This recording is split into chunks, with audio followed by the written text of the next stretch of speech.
দেখো আজকে আমি একটা ক্লাস 9-এ ওয়েস্ট বেঙ্গল বোর্ডে একটা অঙ্ক নিয়ে আসছি, যে অঙ্ক তোমাদের বইয়ে উদাহরণে পড়েও দেওয়া আছে, কিন্তু আমি দেখলাম অঙ্কটা একটু অন্যরকমভাবে করা আছে, একটু বড় করে লেন্দি প্রসেসে করা আছে। আমি এটা তোমাদের সহজ করে বোঝানোর চেষ্টা করি যে কীভাবে সহজ জিনিসটা করানো যায়। দেখো আগে পড়ানো বলছে, একটা পুস্তক প্রকাশক উৎপাদন ব্যয়ের ওপর 30% দাম বাড়িয়ে একটা বইয়ের দাম ছাপেন 286 টাকা, কিন্তু বিক্রি করার সময় লিখিত দামের উপর 10% ছাড় দেন। পুস্তক প্রকাশের শতকরা লাভ কত? দেখো একটা জিনিস নোটিস করো, দেখো আমাকে জানতে যে পুস্তক প্রকাশের শতকরা লাভ কত। একটা জিনিস বলে দিই যে যখন আমাকে শতকরা লাভ বা ক্ষতি বলবে না, এক্সাক্ট ভ্যালু অর্থাৎ 286 টাকা যে দাম ছেপেছে এইসবের প্রয়োজন খুব একটা পড়ে না, ম্যাক্সিমাম ক্ষেত্রে পড়ে না যখন আমাকে শতকরা লাভ বা ক্ষতি বলে।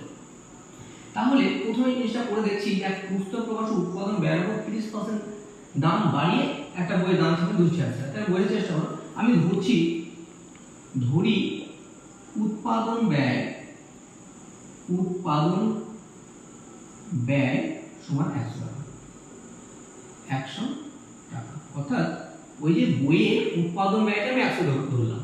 হ্যাঁ, তাহলে তুমি একটা জিনিস দেখো যে বইয়ের উৎপাদন ব্যয় 100 টাকা, কিন্তু তিনি কি করেছেন 30% দাম বাড়িয়েছেন, ছাপিয়েছেন। অর্থাৎ বইটির দাম লিখে রেখেছেন কত টাকা? 130 টাকা। দেখো তাই তো বলেছি যে 30% দাম বাড়িয়ে ছেপেছেন। তুমি যদি এইভাবে করো যে 100 টাকার বলতে কত, 130 বা 130% দাম বাড়িয়ে রেখেছে, তাই না? এটা দেখো 100 কেটে গেল, মানে আমরা বলতে পারি 130 টাকা কিন্তু দাম লিখে রেখেছেন। এবার দেখো, এবার কিন্তু বিক্রি করার সময় তিনি লিখিত দামের উপর, এটা তো লিখিত দাম, লিখিত দামের উপর 10% ছাড় দেন। তাহলে তিনি বিক্রি কত টাকা করেন, অর্থাৎ বইটি বিক্রি করেন কত টাকা বলেন। দেখো একটা জিনিস, মানে লিখিত দাম হচ্ছে তোমার 130 টাকা, এই দামটা লিখে রেখেছেন, লিখিত দামও 10% ছাড় দিয়েছেন।